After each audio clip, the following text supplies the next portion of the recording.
आपल्या परिसरातील राजकीय, क्राईम व सामाजिक अपडेट जाणून घेण्यासाठी पाहत रहा स्टार वन न्यूज वर्तमान. काय काय चाललं मला ऍब्सोल्युटली काय कळलं नाही अण्णा. आता कळतंय मला. जे महिला पालक बसलेत 5 वाजेपासून आलेत असं कळतंय. माझी विनंती आहे सगळ्या महिला पालकांना की 1 मिनिटासाठी सगळ्यांनी प्लीज उभं राहावं स्टेज तुमच्या चेअरवरती. Please please. मोबाईल, बॅग बिग काय खाऊ आणला असेल बाजूला ठेवा जरा आणि शांत उभं राहावा. बराच वेळ झाला तुम्ही बसलाय. आपल्या व्यथा आपल्यालाच माहिती असतात.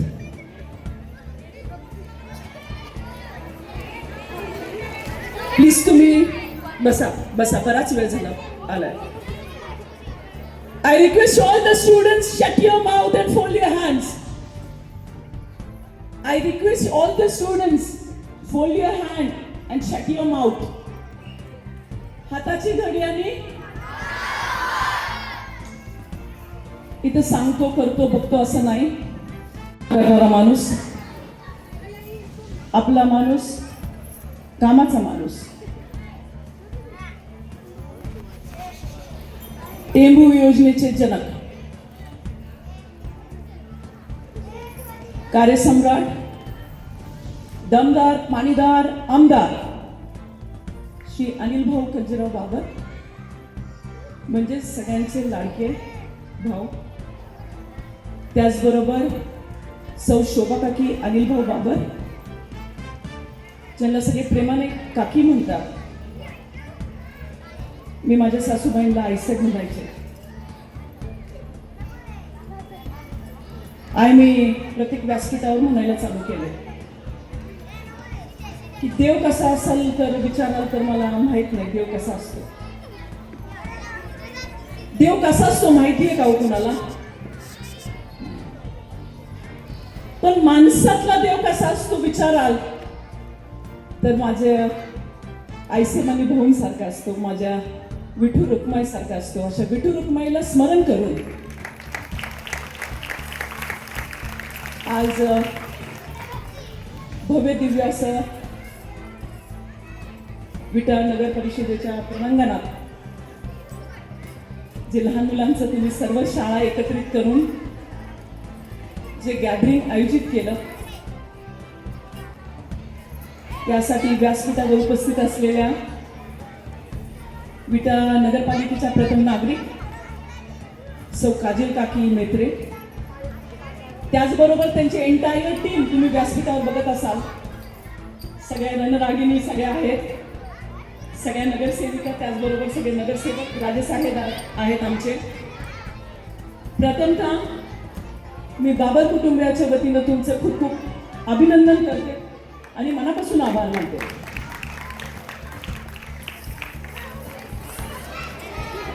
खरं अण्णा उतरले आणि गुलाबी साडीवर आले सगळे. आता कॉम्पिटिशन काय नाही बरं का.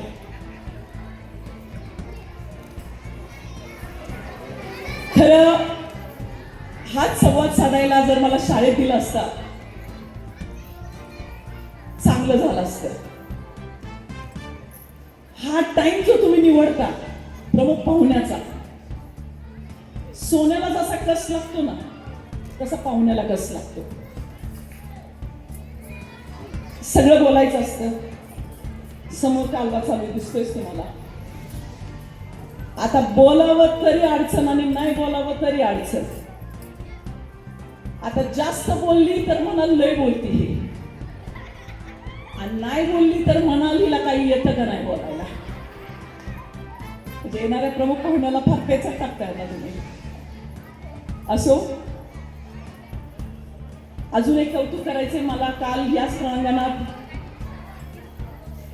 जागतिक महिला दिनाचा कार्यक्रम देखील झाला. त्या कार्यक्रमासाठी महिला व बाल कल्याणच्या सभापती अपर्णाताई त्यांच्यासाठी मी विनंती करते सगळ्यांनी जोरदार टाळ्या वाजवायच्या. खूप छान पद्धतीनं कालचा कार्यक्रम झाला. कर्तव्याध्यक्ष आमदार श्री सुहास भैया बाबर, सगळ्यांना माहिती अधिवेशन चालू आहे. भैयासाहेब अधिवेशनमध्ये आहो, आमच्या अधिवेशनमध्ये. आता हे असते तर आमचा क्रमांक लय खाली लागला असता, आम्ही आज दिसलोच नसतो. ह्यांनी नसल्यामुळं कदाचित आम्हाला वरचं मिळालंय आणि दिलंय तुम्ही आम्हाला. माझ्या जाऊबाई मोठ्या डॉक्टर शीतलताई अमोल बाबर, ज्या की नागेवाडी गटातून खूप असा उच्चांक गाठत जिल्हा परिषदेसाठी निवडून आल्या. त्यांनी काल शिबिरासाठी खूप मोठं सहकार्य केलं, त्यांनी तुमची मदत केली काहीतरी. त्यांचं नाव घेणं देखील माझं कर्तव्य आहे. त्यांच्यासाठी देखील जोरदार टाळ्या. विटा नगर परिषदेचे उपनगराध्यक्ष म्हणजे आमचे मोठे धीर दादासाहेब, त्यांचे नाव घेणं मला तेवढंच गरजेचं आहे. लेकरांपुढं काय मांडावं अण्णा तेच कळना, आयन पुढं मांडू शकतो, लेकरांपुढं काय बोलावं तीच कळना. आता खरं सांगायला गेलं तर आई वर्ग जेवढा बसले मला तेवढा सगळ्यांना सांगायचंय. एक महिला अशी होऊन गेली ज्या महिलेला गरोदर असताना घरातून हाकलून दिलं. तिला राहायला जागा नव्हती. तिनं स्वतःची राहायची जागा गोट्यात केली, जिथं आपण गाई म्हशी शेळी मागतो त्या गोट्यात केली. अशा गोट्यात एका लेकराला तिनं जन्म घातला.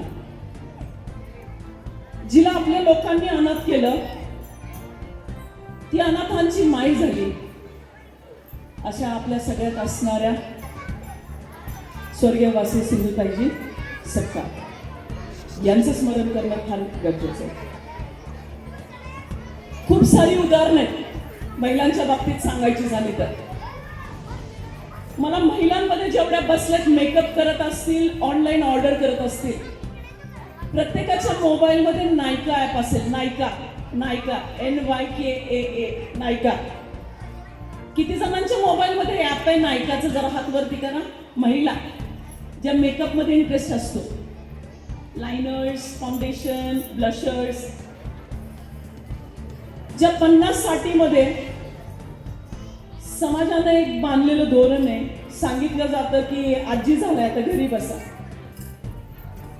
असं 50च्या पुढं ज्यांनी नायका या कंपनीचं जी कंपनी चालू केली, अशा फाल्गुनी नायर यांचं नाव घेणं गरजेचं आहे. कारण की वय झाल्यानंतर आपण म्हणतो की आता आपण थकलो, आपण काय करायचं. तर अशा परिस्थितीमध्ये आज नायका कितीतरी करोडमध्ये कितीतरी इन्कम कमवतोय. त्याच्यामुळे ते एक इन्स्पिरेशन आपल्या सगळ्यांसाठी राहील. खेळामध्ये PV सिंधू आहेत आपल्या. त्याचबरोबर सिंदूर ऑपरेशन सगळ्यांनी ऐकलेलं. लहान मुलांना मला विचारायचं, सिंदूर ऑपरेशन ऐकलं? 2 सक्षम महिला त्याच्यात होत्या. त्यांचं नाव काय होतं सांगा? ज्यांनी पूर्ण युद्ध आपल्याला टीव्हीवरती येऊन, मीडियावरती येऊन आपल्याला सगळं सांगत होते. अशा 2 महिला, त्यांचं नाव सांगाल? कुणाला माहितीये? हो करताय जोरात. कुणाला नाव माहितीये? कर्नल सोफिया कुरेशी नाव ऐकलंय? कर्नल सोफिया कुरेशी आणि विंग कमांडर योमिका सिंग, अशा 2 महिला नेतृत्व. पुरुष म्हणतात आई कुठं काय करते आणि बाई कुठं काय करते. याच्यावरती मला एक वाक्य बोलायचंय. माना की पुरुष बलशाली है, माना कि पुरुष बलशाली है, फिर भी हमेशा जीती नारी है. माना कि पुरुष बलशाली है, फिर भी हमेशा जीती नारी है. सावरिया की 56 भोग पे, सावरिया की 56 भोग पे एक तुलसी पत्र भी भारी है, एक तुलसी पत्र भी भारी है, एक तुलसी पत्र भी भारी है. अशा नारी शक्तीचा खरा विजय असो. खूप साऱ्या गोष्टी आहेत, खूप वाचन आहे, त्याच्यामुळे बऱ्याच गोष्टी मी तुम्हाला सांगू शकते. पण ज्या आया 5 वाजता लेकरांना घेऊन इथपर्यंत आलेत, लेकरं मेकअप करून बसलेत, अशी वाट बघत असतील की जर कधी होते ही कधी जाते. अशा वेळेला एक छोटीशी गोष्ट मी तुमच्या सगळ्यांना सांगणार आहे आणि मी थांबणार आहे. गोष्ट आहे डॉक्टर पांडुरंग खानगोजे. हे नाव व्यासपीठाने ऐकलं नसेल आणि ह्या ऑडियन्समध्येही कुणी ऐकलं नसेल आणि वाचक असतील त्यांनी कुणीही ऐकलं नसेल. डॉक्टर पांडुरंग खानगोजे. मीरा मॅडम, एक स्टिरियोटाईप बनलाय आजच्या काळातला. स्टिरियोटाईप काय माहिती का? एका आईनं खूप छान आवरावं, खूप छान मेकअप करावा, तिला सगळ्या भाषा याव्या, तिने समाजात जाताना एका हातात घड्याळ घालावं, एका हातात कंडा घालावा. माईट बी टीचर असेल ती, माईट बी डॉक्टर असेल ती, जज असेल, तहसीलदार असेल, बीडीओ असेल, वेगळी पदं आहेत आपल्या समाजात. तर स्टिरियोटाईप म्हणलाय तिच्याकडे बघताना. पण ही आई फार जुन्या काळातली आई जिच्याबद्दल मी तुम्हाला सगळ्यांना सांगणार आहे. सगळ्यांनी, ज्या आया बसल्यात ना त्यांनी ऐकावं माझं मी काय सांगते ते. डॉक्टर पांडुरंग खानगोजे हे नाव तुम्ही कधी ऐकलं नसणार. हॅलो, सगळ्या मुलांनी शांत बसा. पालकांनी मागच्या बसून घ्या. मॅडम, शांत बसा. Let it go on. ते सांगणार आहे, आपण शिकवलंय त्यांना. 1947च्या आधीची गोष्ट आहे ही. एक आई काय करू शकते तुम्हाला सांगते. सामान्य कुटुंब, ज्या कुटुंबात खायची सुद्धा मारामार होती, अशा कुटुंबात एक लेकरू जन्माला आलं. त्याचं नाव होतं पांडुरंग. पांडुरंगाला शिक्षणाची फार आवड होती. रामांना फार म्हणजे फार. त्यांना आवड होती आर्म्स अँड ॲम्युनिशन्स. आर्म्स अँड ॲम्युनिशन्स म्हणजे जी शस्त्र आपल्या भारत देशासाठी म्हणतात त्याच्यासाठी. डिग्री घेत असताना सगळ्या डिग्री कंप्लीट होतात आणि त्यांची इच्छा होती की आता मला अमेरिकेला आर्म्स अँड ॲम्युनिशन्स मध्ये 1900 साल आहे जो, त्याच्या आधीची गोष्ट मी तुम्हाला सांगते. त्यावेळेला त्यांना संधी मिळते. त्यांचं नाव क्रांतिकारी या लिस्टमध्ये घेतलं जातं. अमेरिकेला जात असताना एवढे पैसे जवळ नसतात त्यांना. शिक्षण घेत असताना त्या काळची आई हातात भरपूर चुडा भरलेली असते, मोठ्या कपाळाला असा कुंकवाचा टिळा लावलेला असतो, अशी साधी नऊवार साडी नेसलेली आई अशी असते. शिक्षण कोणाचं झालेलं नसतं. वडील समजून सांगतात आपण परिस्थितीने कमी पडतोय, जायला नको. आई समजून सांगते, मागची भावंड त्यांना समजून सांगतात जायला नको. शिक्षणाचं प्रेम आणि ओढ असल्यामुळे ते हट्ट करतात, नाही नाही मला जायचंय. आहे हे पैसे गोळा करतात. पैसे गोळा केल्यानंतर आईला नमस्कार करायला गेल्यानंतर आई एक पिशवी देते हातात आणि त्या पिशवीमध्ये 4 लाडू असतात. काय असतात? 4 लाडू असतात. 4 लाडू घेतल्यानंतर पांडुरंग दादांच्या मनात येतं की आईनं लाडू कशासाठी दिलेत म्हणून. आईला विचारतात काय करू ह्या पिशवीचं. तर आई एक आड घालते, माझी शपथ आहे तुला, ज्या वेळेला अमेरिकेत तुझे पैसे संपतील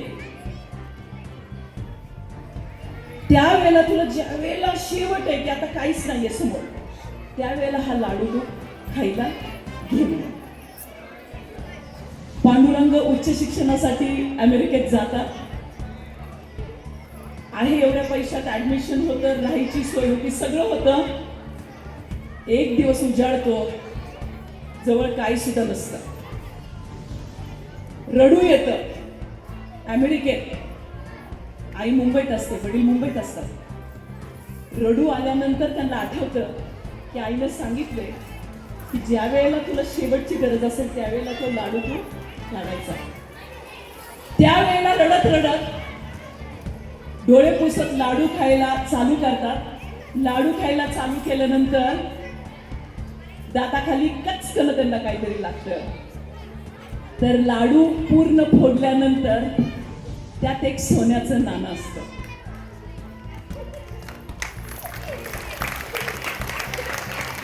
असे 4 लाडू असतात आणि पांडुरंग दादांच्या लक्षात येतं की आईनं 4 लाडूत काय केलंय, 4 सोन्याची नाणी घातलं आणि ती 4 सोन्याची नाणी मोडून काय पैसे मिळतील ते सगळं शिक्षण घेऊन पांडुरंग खानगोजे ज्यावेळेला परत एकदा भारत देशामध्ये परततात, त्यावेळेला 1947चा लढा आपण सगळ्यांनी बघितला आहे. क्रांतिकारांचा लढा होता. त्या लढ्यामध्ये जेवढं शिक्षण घेतलेलं असतं त्याची पूर्ण बुद्धी त्यात ते वापरतात. पण जे नाव व्हायला पाहिजे होतं ते नाव त्यांचं होत नाही. अशी कितीतरी व्यक्तिमत्व आहेत की ज्यांची नावं खरं दबली गेली आहेत इतिहासामध्ये.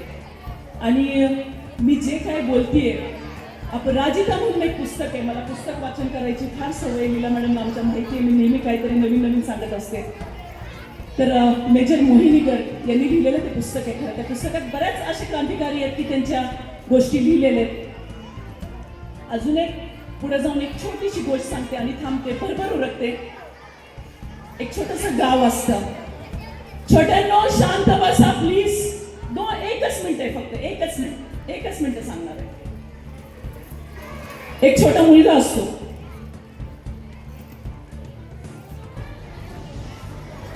गाव सुजलाम सुफलाम असतं. शेती असती, सगळे व्यवहार दैनंदिन व्यवस्थित चाललेले असतात. सगळं चालू असताना गावावरती खूप मोठं संकट ओढवतं. पाऊस पाणी पडत नाही आणि दुष्काळाची स्थिती निर्माण होते. दुष्काळाची स्थिती निर्माण झाल्यानंतर ते गावातले लोक बॅगाच्या बॅगा भरून दुसऱ्या गावात उदरनिर्वाहासाठी, पोटासाठी जायला सुरुवात करतात. छोटा मुलगा असतो, त्याचं नाव राम असतं. त्याला खूप वाईट वाटत असतं. रोज ही सगळी परिस्थिती बघत असताना रोज एक एक कुटुंब बॅगा भरून बाहेर जात असतं. त्याला वाटत असतं की नाही, सगळ्या कुटुंबांनी एका ठिकाणी राहावं म्हणून. त्यावेळेला सावडीवर बसणारी वयस्कर लोक असतात ना, त्यांना गावची सगळी जुनी माहिती माहीत असते. अशा ठिकाणी राम जातो आणि एका आजोबाला विचारतो की आबा, पाण्याचं काय करता येईल का म्हणून. तर आबा सांगतात, एक तलाव आहे, जुना तलाव आहे, तो कोरडा पडलाय. त्याला थोडं खांदत गेला तर पाणी लागल. सगळे गावकरी त्याच्यावरती हसतात. रामवरती सगळे गावकरी हसतात की काय पोरगं म्हणतोय म्हणून. तो एकटा खांदायला चालू करतो. गावातले सगळेजण खांदायला येतात. खांदायला आल्यानंतर 1 महिना जातो, 2 महिने जातात, 3 महिने जातात, 4 महिने जातात, 5 महिने जातात. पाणी काही लागत नाही. पाणी लागत नाही. सगळे हसायला लागतात की राम पाणी काही लागना गड्या, बास्केट आता खोदायचं म्हणून. सगळे निघून जातात. राम काही जिद्द सोडत नाही आणि एक दिवस उजाडतो.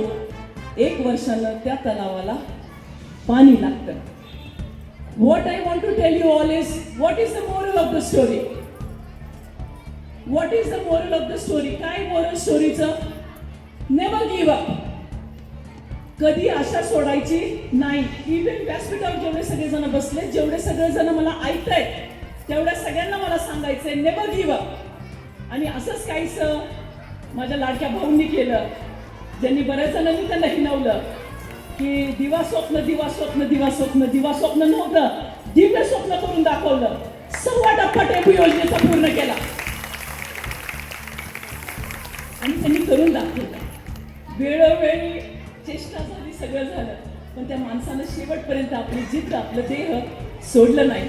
मला विद्यार्थ्यांना आयांना एकच सांगायचंय, कधी आयुष्यात कुठला पण क्षण येऊ द्या, त्यावेळेला वाटेल की आता आपण हरलो, आपण काय करणार आहे, तर हरू नका. जिद्दीनं परत दुसऱ्या दिवशी उठा आणि कामाला लागा. पुन्हा एकदा सगळ्या लेकरांनी आयांनी जेवढे बसले सगळ्यांनी ऐकलं, मला बोलायला संधी दिली, मी त्याबद्दल कुटुंबाच्या वतीनं स्वतः मी तुमचं खूप मनापासूनचं आभार मानते. पुन्हा एकदा अभिनंदन करते. बसलेल्या लेकरांना एक 5 गोष्टी सांगणार आणि माझ्या मागे रिपीट करायचे. छोटे छोटे स्टुडंट्स 5 गोष्टी आहेत माझ्या मागे बोलायच्या. सकाळी लवकर उठणे, देवाला नमस्कार करणे, आई वडिलांना नमस्कार करणे, मोबाईलला हात लावायचा नाही आणि मस्त मातीत जाऊन खेळायचं. पहिला नियम काय? सकाळी लवकर. दुसरा नियम देवाला, आई वडिलांना. चौथा मोबाईलला हात आणि 5वा मातीत जाऊन. परत एकदा आता तुम्ही सांगायचं. पहिला नियम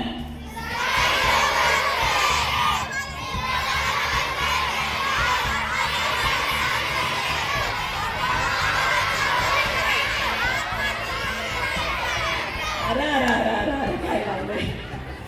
एनिवेज पुन्हा एकदा खरं व्यासपीठाचं संपूर्ण जेवढ्या आया बहिणी सगळ्या ज्या आपल्या गॅदरिंगसाठी आलेत त्याचं सगळ्यांचं मी पुन्हा एकदा कौतुक करते. ऐका प्लीज. छोटे छोटे सगळ्या व्यासपीठावरती मी जास्त काय नाही बोलले तर शेवटी हे वाक्य माझं कायम असतं. माझं तुम्ही फेसबुकला, इंस्टाग्रामला, कुठल्याही पेजला शालेय भाषण बघा तर शेवटचं वाक्य माझं ठरलेलं असतं, जे मॅडमला पण माहिती आहे. माझा लाईफ सपोर्ट आहे, माझा लाईफचा नियम आहे. Live happy and peaceful life and let others live. Live happy and peaceful life and let others live. तुम्ही स्वतः सुखी, समाधानी आणि आनंदी जीवन जगा. तुम्ही स्वतः सुखी, समाधानी आणि आनंदी जीवन जगा आणि दुसऱ्याला पण जगू द्या. एवढंच बोलते. इथंच थांबते. जय हिंद, जय महाराष्ट्र. अशा बातम्या पाहण्यासाठी आमच्या चॅनेलला लाईक, शेअर, सबस्क्राईब करा.